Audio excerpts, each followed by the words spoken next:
Hello അസ്സാം വലൈക്കും. അപ്പോൾ നമ്മൾ ഇന്ന് ചെയ്യാൻ പോകുന്നത് ഒരു നെറ്റ് വെച്ചിട്ടുള്ള ഉടുപ്പാണ്. 7-8 വയസ്സ് പ്രായമുള്ള ഒരു കുട്ടീൻ്റെ ആണ് കേട്ടോ.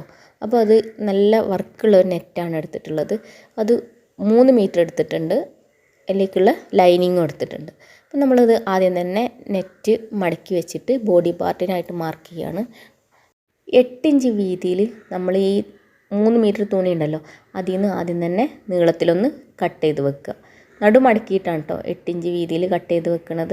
അതിനുശേഷം നമ്മളിത് 2 പീസാക്കിയിട്ട് 2 പീസ് ഉണ്ടല്ലോ അതിങ്ങനെ സെപ്പറേറ്റ് ആക്കി വെച്ചതിന് ശേഷം അതിൻ്റെ ഈ വർക്കില്ലാത്ത ഭാഗം മേലേക്ക് വരുന്ന രീതിയിൽ ഒന്ന് താഴത്തേക്ക് ഒന്ന് അളവെടുത്ത് വരുമ്പോൾ 12 ഇഞ്ച് ലെങ്ത്ത് വരുന്ന രീതിയിലൊന്ന് കട്ട് ചെയ്ത് വെക്കുക. ഇപ്പോൾ നമ്മളെ ബോഡി പാർട്ട് മാത്രം ഒന്ന് സെപ്പറേറ്റ് ആക്കി എടുത്ത് ഇനി നമുക്ക് ഈ ഫ്രണ്ടത്തെ കഴുത്തുണ്ടല്ലോ, ഫ്രണ്ടത്തെ ഭാഗം ആ പീസ് ഒന്ന് ഉള്ളിലേക്ക് ഇങ്ങനെ വലിച്ചിട്ട് വെക്കുക. ബാക്കിലെ പീസ് ഇങ്ങനെ 1 ഇഞ്ച് പുറത്തേക്ക് വരിക. നമുക്ക് സിബ് വെക്കാൻ വേണ്ടിയിട്ടാണ് അങ്ങനെ എക്സ്ട്രാ വെക്കുന്നത് കേട്ടോ. നമുക്ക് ഈ നെക്കിൻ്റെ ഭാഗം മാത്രം അടയാളപ്പെടുത്തുക. ഫ്രണ്ടത്തെ നെക്കിൻ്റെ അവിടെ നിന്നാണ് തുടങ്ങേണ്ടത്. എന്നിട്ട് നമ്മൾ ആ വിടുത്തിൻ്റെ അവിടെ നിന്ന് 2 ഇഞ്ച് നെക്കിൻ്റെ വിടുത്ത് അടയാളപ്പെടുത്തുക. പിന്നെ ഈ സിബ് ഇടാനുള്ള ഭാഗം എക്സ്ട്രാ വരുന്നുണ്ട് കേട്ടോ. ഇനി നമുക്ക് ഷോൾഡർ 3.5 ഇഞ്ച്, പിന്നെ കൈക്കുഴി 5.5 ഇഞ്ച് അങ്ങനെ ഒന്ന് മാർക്ക് ചെയ്ത് വെക്കുക. ഒരു 7-8 വയസ്സ് പ്രായമുള്ള കുട്ടീൻ്റെ ആണ് കേട്ടോ. അപ്പം അങ്ങനെ അത് യു ഷേപ്പിലൊന്ന് ഇങ്ങനെ നമ്മൾ കൈക്കുഴി ഉണ്ടല്ലോ അതൊന്ന് മാർക്ക് ചെയ്ത് കൊടുക്കുക. പിന്നെ കഴുത്തിൻ്റെ ഇറക്കം എടുക്കുന്നത് 3 ഇഞ്ചാണേ. അങ്ങനെ 3 ഇഞ്ച് കഴുത്തിൻ്റെ ഇറക്കം കൊടുത്തിട്ട് ഇങ്ങനെ മാർക്ക് ചെയ്തിട്ട് പിന്നെ നമ്മൾ യു ഷേപ്പിലൊന്ന് കട്ട് ചെയ്ത് കൊടുക്കുക കേട്ടോ. ഫ്രണ്ടത്തെ കഴുത്ത് 3 ഇഞ്ചിൽ കട്ട് ചെയ്യുക. പിന്നെ ബാക്കിലെ കഴുത്ത് 1.5 ഇഞ്ചിലൊക്കെ ഒന്ന് കട്ട് ചെയ്യുക. പിന്നെ കൈക്കുഴി നമ്മൾ അടയാളപ്പെടുത്തിയില്ലേ അതേ അളവിലൊന്ന് കട്ട് ചെയ്ത് കൊടുക്കുക. അപ്പോൾ ഫ്രണ്ടത്തെ ഭാഗം ഉണ്ടല്ലോ അത് എക്സ്ട്രാ വരുന്നുണ്ടല്ലോ ആ സൈഡിലേക്ക്, അപ്പോൾ അതൊന്ന് കട്ട് ചെയ്തതിന് ശേഷം പിന്നെ ബാക്കിൽ സിബ് വെക്കാനുള്ള ഓപ്പണിങ്ങും കൊടുക്കുക. ഇനി നമുക്ക് ഈ സൈഡിലുണ്ടല്ലോ ഈ 1/2 ഇഞ്ച് ഒന്ന് കട്ട് ചെയ്ത് മാറ്റാം. പിന്നെ ഈ ഫ്രണ്ടത്തെ ഷോൾഡറിൻ്റെ ഭാഗം ഒന്ന് ചെറുതായിട്ടൊന്ന് ചെരിച്ചിട്ട് കട്ട് ചെയ്ത് കൊടുക്കുക. ഇപ്പോൾ നമ്മൾ ഇതേ അളവ് തന്നെ ലൈനിങ്ങും കട്ട് ചെയ്തെടുത്തിട്ടുണ്ട് കേട്ടോ. ക്രീപ്പ് ലൈനിങ്ങാണ് എടുത്തത്. അങ്ങനെ രണ്ടും ഫ്രണ്ടത്തെ ഭാഗവും ബാക്കിലെ ഭാഗമൊക്കെ ലൈനിങ് കറക്റ്റായിട്ട് കട്ട് ചെയ്തെടുത്തിട്ടുണ്ട്. നമുക്ക് ഈ ഫ്രണ്ടിലെ ഭാഗം ഉണ്ടല്ലോ അതിൻ്റെ ഈ നെറ്റിൻ്റെ ഭാഗം മാത്രം കാണാൻ വേണ്ടിയിട്ട് ആ കഴുത്തിന് കുറച്ചൊന്ന് ഇറക്കം കുറക്കുകയാണ്. ആ ലൈനിങ് മാത്രമേ ഇറക്കം കുറക്കണുള്ളൂ, മറ്റേത് കുറച്ചിങ്ങനെ മേലെ കാണുകയും ചെയ്യും. നമുക്ക് തയ്ച്ച് വരുമ്പോൾ എങ്ങനെയെന്ന് മനസ്സിലാക്കാൻ പറ്റും കേട്ടോ. ഞാൻ പറഞ്ഞുതരാം. നമ്മൾ ഇങ്ങനെ ആദ്യം തന്നെ 2 പീസും കൂടി ജോയിൻ ചെയ്ത് വെക്കുക. ലൈനിങ്ങും നെറ്റും കൂടി ജോയിൻ ചെയ്ത് കഴിഞ്ഞു. എല്ലാ ഭാഗവും തയ്ച്ച് കഴിഞ്ഞതിന് ശേഷം പിന്നെ നമുക്ക് ഈ ഫ്രണ്ടത്തെ കഴുത്തുണ്ടല്ലോ അത് ഇങ്ങനെയാണ് കേട്ടോ വരിക. നമുക്കിപ്പോൾ നെറ്റിൻ്റെ ഭാഗം ഉണ്ടല്ലോ അതിങ്ങനെ കഴുത്തിൻ്റെ ഭാഗം ഇങ്ങനെ കാണുന്ന രീതിയിലായിരിക്കും വരിക. അപ്പോൾ ഇനി വേണ്ടത് ഈ ലൈനിങ്ങിന് മറിച്ച് തയ്ക്കാൻ വേണ്ടിയിട്ട് ഒരു പീസും കൂടി എടുക്കുക. നെറ്റിൻ്റെ ഭാഗം കാണണമെന്നുണ്ടെങ്കിൽ മറിച്ച് തയ്ക്കണമെങ്കിൽ ഒരു പീസും കൂടി വേണമല്ലോ. അപ്പോൾ അതിന് വേണ്ടിയിട്ട് ഞാനൊരു എക്സ്ട്രാ പീസ് എടുത്തിട്ടുണ്ട്. അതെടുത്തിട്ട് നമ്മൾ ഇതേപോലെ ഉള്ളിലേക്ക് ജസ്റ്റ് ഒന്ന് തയ്ച്ച് കൊടുക്കുക. എന്നാൽ മറിച്ച് വരുമ്പോൾ നമുക്ക് ആ തയ്യൽ തുമ്പൊക്കെ ഉള്ളിലേക്ക് പോയിക്കോളും. അങ്ങനെ എക്സ്ട്രാ വരുന്ന ആ ഭാഗം ഉണ്ടല്ലോ അതൊക്കെ ഒന്ന് കട്ട് ചെയ്ത് മാറ്റിയതിന് ശേഷം മറിച്ചെടുക്കുക കേട്ടോ. മറിച്ചിട്ട് ജസ്റ്റ് ഒന്ന് പ്രസ് ചെയ്തിട്ടും തയ്ച്ചു കൊടുക്കുക. ഇങ്ങനെ മറിച്ച് വരുമ്പോൾ ഇങ്ങനെ ഉണ്ടാവും. നമ്മളിതിങ്ങനെ ജസ്റ്റ് പ്രസ് ചെയ്ത് തയ്ച്ചു കൊടുക്കുക. എന്നാൽ നമുക്ക് ആ തുണി കറക്റ്റായിട്ട് അവിടെ നിന്നോളും. ഇനി നമ്മൾ ഈ ഫ്രണ്ടിലെ വർക്കുള്ള നെറ്റ് ഉണ്ടല്ലോ അതിങ്ങനെ അതിൻ്റെ മേലേക്കൊന്ന് വെച്ച് കൊടുത്തതിന് ശേഷം സെൻട്രലായിട്ട് കറക്റ്റായിട്ട് വെക്കുക കേട്ടോ. എന്നിട്ട് ഷോൾഡറിൻ്റെ ആ ഭാഗത്തുനിന്ന് താഴേക്ക് ഈ ലൈനിങ്ങിൻ്റെ ഭാഗം ഉണ്ടല്ലോ അതുവരെ 4 ഇഞ്ച് വരുന്ന രീതിയിലൊന്ന് കറക്റ്റായിട്ട് വെക്കുക കേട്ടോ. ഒരു സൈഡ് 4 ഇഞ്ച് വരിക, അതേപോലെ തന്നെ മറ്റേ സൈഡും 4 ഇഞ്ച് വരുന്ന രീതിയിൽ ഒരു നീഡിലോ എന്തെങ്കിലും ഒന്ന് വെച്ചിട്ട് ഒന്ന് സെൻറ്ററിലായിട്ട് കുത്തി കൊടുക്കുക. എന്നാൽ നമുക്ക് തയ്ക്കുമ്പോൾ അങ്ങോട്ടും ഇങ്ങോട്ടൊന്നും നീങ്ങാതെ കറക്റ്റായിട്ട് കിട്ടിക്കോളും. ഈ നെറ്റിൻ്റെ മേലൂടെ ഇങ്ങനെ ജസ്റ്റ് ഒന്ന് പ്രസ് ചെയ്ത് സ്റ്റിച്ച് ചെയ്ത് കൊടുത്താൽ മതി കേട്ടോ. ആ നീഡിൽ അങ്ങോട്ടും ഇങ്ങോട്ടും മാറാനേ പാടില്ല. അത് കറക്റ്റായിട്ട് വെച്ച് അളന്ന് വെച്ചതിന് ശേഷം മാത്രം ഇങ്ങനെ നേരെ സ്റ്റിച്ച് ചെയ്ത് കൊടുക്കുക. അപ്പോൾ അതിൻ്റെ ഈ പീസും എല്ലാ പീസും ഒരുമിച്ച് വരുന്ന രീതിയിൽ സൈഡൊക്കെ ഒന്ന് കറക്റ്റായിട്ടൊന്ന് തയ്ച്ചു കൊടുക്കുക. എന്നാൽ നമുക്ക് ഒറ്റ പീസായിട്ട് മാറും. ഫ്രണ്ടത്തെ ഭാഗം മാത്രം ലൈനിങ് എക്സ്ട്രാ വെച്ചിട്ടുള്ളൂ. അങ്ങനെ ആകുമ്പോൾ 3 പീസ് ഉണ്ട്.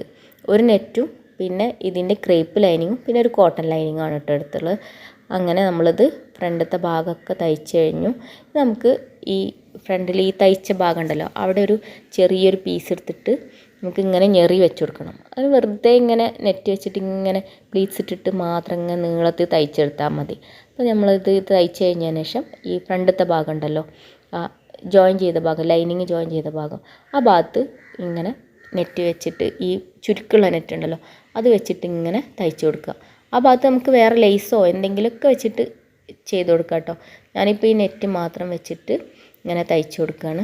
അപ്പം അങ്ങനെ അത് കഴിഞ്ഞു. പിന്നെ നമുക്ക് ബാക്കിൽ സിബ് ഒന്ന് അറ്റാച്ച് ചെയ്ത് കൊടുക്കുക. ബാക്കിലെ ഭാഗം ഉണ്ടല്ലോ അവിടെ സിബ് വെച്ചതിന് ശേഷം ഈ ഫ്രണ്ടത്തെ ഭാഗവും ബാക്കിലെ ഭാഗവും കൂടി ഷോൾഡർ ജോയിൻ ചെയ്തെടുക്കുക. അത് രണ്ടും കറക്റ്റായിട്ട് വെച്ചതിന് ശേഷം ഷോൾഡർ ജോയിൻ ചെയ്തെടുക്കുക. നമ്മൾ ഷോൾഡർ ജോയിൻ ചെയ്ത് കഴിഞ്ഞാൽ ഇങ്ങനെ ഇട്ടുണ്ടാവുക. ഈ ഞെറിവൊക്കെ വെച്ച് കഴിഞ്ഞു. ഈ ഉള്ളിൽ നെറ്റ് ഇങ്ങനെ നമ്മളെ നെക്ക് കാണുന്ന രീതിയിലാണ് വരിക. നമുക്ക് അടുത്തായിട്ട് ഈ വർക്കുള്ള പീസ് കട്ട് ചെയ്തിരുന്നല്ലോ അതെടുത്തിട്ട് നമ്മൾ ഇങ്ങനെ ഞെറി വെച്ചിട്ട് തയ്ച്ച് കൊടുക്കുക. ഇങ്ങനെ ഉള്ളിലൂടെ തയ്ച്ച് കഴിഞ്ഞതിന് ശേഷം നമുക്ക് ലൈനിങ്ങും ഇതേ അളവ് തന്നെ വെക്കുക കേട്ടോ.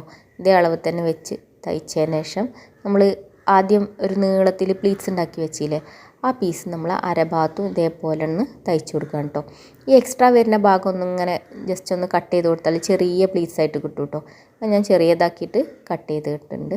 നമുക്ക് സ്ലീവിൻ്റെ അളവെടുക്കുക. സ്ലീവ് 6 ഇഞ്ചാണ് വേണ്ടത്. പീസ് എടുത്തിട്ട് ഇങ്ങനെ സ്ലീവിൻ്റെ അളവ് 6 ഇഞ്ചിൽ കട്ട് ചെയ്തെടുക്കുക. പിന്നെ ഈ കൈക്കുഴി ഇങ്ങനെ ഇതേപോലെ കട്ട് ചെയ്തതിന് ശേഷം നമുക്ക് കുറച്ച് ഞെറിവിടാനുള്ളതാണ് കേട്ടോ. അപ്പോൾ ഇതേപോലെ ഇങ്ങനെ വെക്കും ചെയ്യുക, അല്ലെങ്കിൽ കുറച്ചൊന്ന് കട്ട് ചെയ്ത് മാറ്റാം. എന്നിട്ട് നമ്മൾ ഈ ഷോൾഡർ ശരിക്ക് വരുന്ന രീതിയിൽ ഇങ്ങനെ ജോയിൻ ചെയ്ത് കൊടുക്കുക. അപ്പോൾ ഈ ഷോൾഡറിൻ്റെ ഈ തയ്യൽ തുമ്പുണ്ടല്ലോ ആ നെറ്റിൻ്റെ ഭാഗത്തേക്ക് അങ്ങനെ വരരുത്. ബാക്കിലേക്ക് തയ്ക്കണ സമയത്ത് ബാക്കിലേക്ക് ഇങ്ങനെ കൊടുക്കണം കേട്ടോ. ഞാൻ പറഞ്ഞുതരാം. അപ്പോൾ നമ്മൾ ഈ കൈക്കുഴിൻ്റെ ഭാഗത്തു നിന്ന് ഇങ്ങനെ തയ്ച്ച് വരിക. എന്നിട്ട് നെക്കിൻ്റെ ഭാഗം എത്തിയതിന് ശേഷം ഈ ഷോൾഡറിൻ്റെ ഭാഗം എത്തുമ്പോൾ നമ്മളിതിങ്ങനെ ഷോൾഡറിൻ്റെ ഈ ഭാഗം ഉണ്ടല്ലോ തയ്യൽ തുമ്പ് അത് ബാക്കിലേക്ക് വരുന്ന രീതിയിൽ ഇങ്ങനെ തയ്ച്ച് കൊടുക്കുക കേട്ടോ. രണ്ട് ഞെറിവൊക്കെ ഇട്ടിട്ടുണ്ട് കണ്ടോ. ഇപ്പോൾ ഷോൾഡറിൻ്റെ തയ്യൽ തുമ്പ് ഫ്രണ്ടിലേക്ക് കാണാത്ത രീതിയിൽ ബാക്കിലേക്കാണ് വരുന്നത്. ഇതേപോലെ രണ്ട് സൈഡും തയ്ച്ചെടുക്കുക. നമുക്കൊരു ക്രോസ് പീസ് നീളത്തിലെടുക്കുക കേട്ടോ. അതിനുശേഷം ഇതിങ്ങനെ മടക്കിയതിന് ശേഷം ഈ കഴുത്തിൻ്റെ ഉള്ളിലൂടെ എടുത്തിട്ട് ഇങ്ങനെ കഴുത്തിന് ചുറ്റുഭാഗവും തയ്ച്ചു കൊടുക്കുക. അപ്പോൾ നമ്മൾ ശ്രദ്ധിക്കേണ്ടത് ആ ഷോൾഡറിൻ്റെ ഭാഗം വരുമ്പോൾ തയ്യൽ തുമ്പ് ഉള്ളിലേക്ക് വരുന്ന രീതിയിൽ അങ്ങനെ തയ്ക്കണം കേട്ടോ. അങ്ങനെ കഴുത്തിൻ്റെ ചുറ്റുഭാഗം ഇങ്ങനെ റൗണ്ടിലായിട്ട് തയ്ച്ചു കൊടുക്കുക. നമ്മൾ നീളത്തിൽ ക്രോസ് പീസ് എടുത്താൽ തന്നെ ബാക്കിയുള്ളത് കട്ട് ചെയ്ത് മാറ്റിയാൽ മതിയാവും കേട്ടോ. നമ്മൾ ഇതൊക്കെ ചുറ്റുഭാഗം തയ്ച്ച് കഴിഞ്ഞു. നമ്മൾ എക്സ്ട്രാ വരുന്ന ഭാഗം ഒന്ന് കട്ട് ചെയ്ത് മാറ്റുക. അതിനുശേഷം നമ്മൾ ഈ തയ്ച്ചതിൻ്റെ അടുത്തൂടെ ചെറിയ കട്ടിങ് കൊടുക്കുക. തയ്യൽമ തട്ടാതെ ആ തയ്ച്ച നൂലുമ തട്ടാതെ വേണം ചെറിയ കട്ടിങ് കൊടുക്കാനായിട്ട്. എന്നാലാണ് നമുക്ക് മടക്കി വെക്കുമ്പോൾ കറക്റ്റായിട്ട് കിട്ടുള്ളൂ.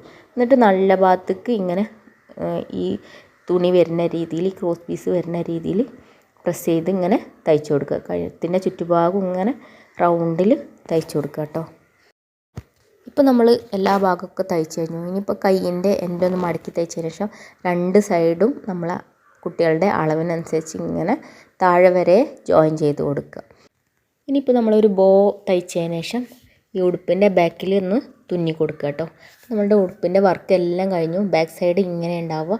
ഇനി ഇങ്ങനെ ഫ്രണ്ട് സൈഡ് നോക്കാം. നമ്മൾ അരഭാഗത്ത് ഞെറി വെച്ചത് ഇങ്ങനെ ഫ്രണ്ടിലുണ്ടാവും. പിന്നെ താഴ്ഭാഗമൊക്കെ മടക്കി തയ്ച്ചിട്ടുണ്ട്. ഫ്രണ്ടിലെ നെക്കിൻ്റെ ഭാഗം കണ്ടോ ഇങ്ങനെ ഉണ്ടാവും കേട്ടോ.